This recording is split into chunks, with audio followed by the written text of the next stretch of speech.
Our world is now lived through screens. We wake up and check our phones, scrolling through a constant stream of information. Pictures, videos, and sharp thoughts flow endlessly. This digital river never stops. We expect to see strangers' lives play out in front of us. Constant sharing feels normal, a hum that connects us all, or so we think. This connection has changed how we see the world and each other. Online, anyone can build a life that looks nothing like reality. A few photos, the right words, and you can be anyone. We scroll through these curated stories, rarely questioning what's real.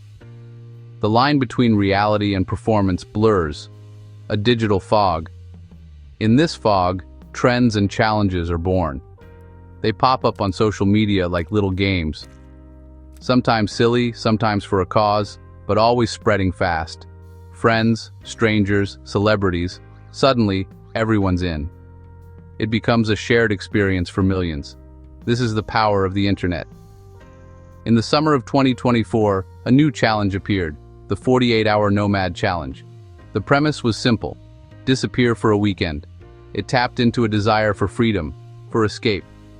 The challenge was a call to adventure, packaged for the digital age. It promised excitement, mystery, and a story to tell. No one knew this innocent game would become something darker. It would be used for a purpose no one imagined. The 48-hour Nomad Challenge would become a tool for a man on the run. A fugitive would use it to vanish in plain sight. The digital fog that connected us all would become his perfect hiding place, and the world would watch, not knowing what was really happening. The game was about to change. The 48-hour Nomad Challenge was simple: disappear for a weekend. Pack light, pick a direction, and go. No telling anyone where you're headed. The rules: travel spontaneously, post updates with a delay, and keep your followers guessing. The hashtag tied all these mysterious journeys together.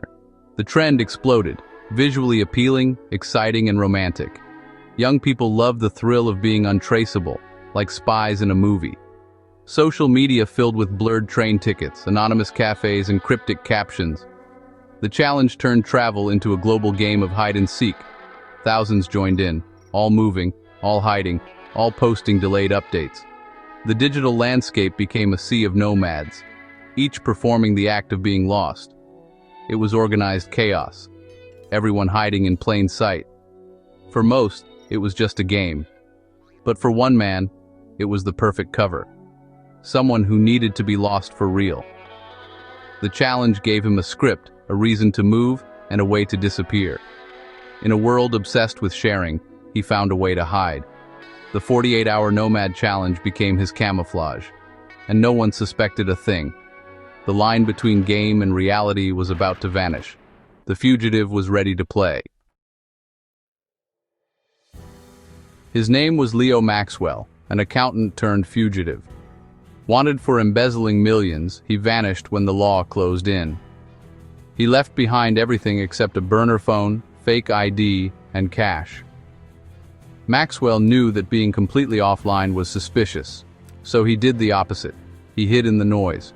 He created a new social media profile, watched trends, and found the 48-hour Nomad Challenge. It was perfect, a reason to move, pay in cash, and stay untraceable. He mimicked influencers, backpack, train stations, delayed posts, blurry departure boards, feet on new pavement, landscapes from train windows. He followed the rules, posting with delays, using the hashtag. His posts blended into the ocean of challenge content. He became just another nomad, performing adventure for the crowd. Maxwell's digital ghost moved like thousands of others. He was no longer just a fugitive. He was a character in a viral story. The internet gave him a mask, and he wore it well. Every post was a step further from his old life. He was hiding in plain sight, lost in the crowd. The challenge was his shield, and the world was his stage. No one saw the real Leo Maxwell. Only the digital ghost remained. Maxwell's genius was blending in, not disappearing. The challenge made his erratic movements look normal. New city every 2 days? Just part of the game. Vague locations? That's the challenge. alone with a backpack, a solo traveler, like thousands of others. The hashtag was his wristband, the challenge his dance.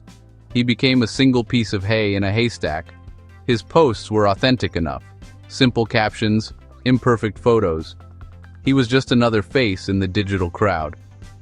The challenge encouraged visits to crowded places, perfect for getting lost. Tourist spots, busy stations, no one looked twice. The hashtag hid him online and gave him a real-world script. Maxwell was invisible, not by absence, but by perfect imitation. The crowd became his camouflage.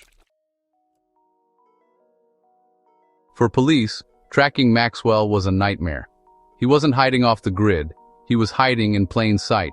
His digital trail was tangled with thousands of others. Every search for travel or anonymity led to a flood of challenge posts.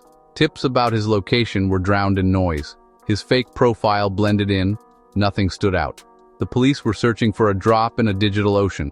Social media, once a tool for tracking, became a weapon of misdirection. Maxwell exploited the public's love for sharing as his shield. The game had changed, and the police were always a step behind. For months, Maxwell's plan worked. He moved city to city, growing bolder with each post. But confidence breeds mistakes.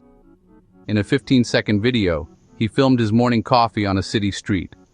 The usual delayed post, by the time it was live, he was gone. But for a split second, a shop window reflected his face. Blurry, partial, but there. Most viewers missed it, but the internet misses nothing. A true crime enthusiast, pausing and zooming, spotted the reflection. She compared it to a wanted poster. Jawline, hairline, posture. The resemblance was uncanny. She posted the images side by side on a mystery forum. The post went viral, spreading faster than the challenge itself. Online sleuths analyzed the video, enhancing the reflection. Consensus: it was Leo Maxwell. The digital game of hide-and-seek had a new goal. The crowd that hid him now turned into hunters. They combed through his posts, searching for clues. The wall Maxwell built was starting to crack. The internet had found its fugitive. The online community became a swarm of detectives. They analyzed every detail: architecture, brands, background voices. The police, overwhelmed for months, now had a flood of leads. The forum became a live feed of intelligence. Users identified the exact street from the coffee video. They pieced together Maxwell's travel route from his delayed posts. The digital wall crumbled, brick by brick. The crowd that once protected him now exposed him. Maxwell's journey was being unraveled in reverse. Every clue brought the police closer. The game was no longer in his control. The internet's collective eyes were everywhere. The fugitive's time was running out. The investigation moved at lightning speed. Sleuths narrowed Maxwell's location to a small region. They identified his pattern: busy towns, cheap motels. The latest post, a sunset over a river, was the final clue. Within minutes, they matched the spot using satellite maps. Police focused on motels near the park in the photo. This time, the information was fresh.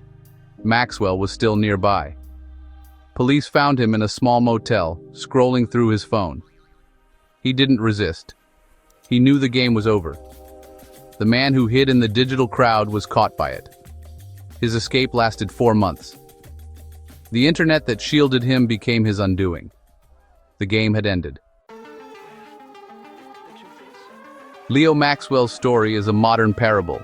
The same tools that hid him also exposed him. Social media gave him a mask, a script, and a stage. The digital world promised anonymity, but also scrutiny. Every post was a potential clue. Once online, control is lost. Anyone can pause, zoom, and share. The crowd that gave him cover became a crowd of witnesses. The screen that hid him was the screen that revealed him. The internet is a place of dualities: freedom and control, community and isolation. A hashtag can be a game or a lifeline, a wall or a wrecking ball. What are we really seeing as we scroll? Reality or performance? Sometimes the truth is hidden in the reflection, waiting for someone to look closer. The screen is a double-edged sword, and we're all holding it.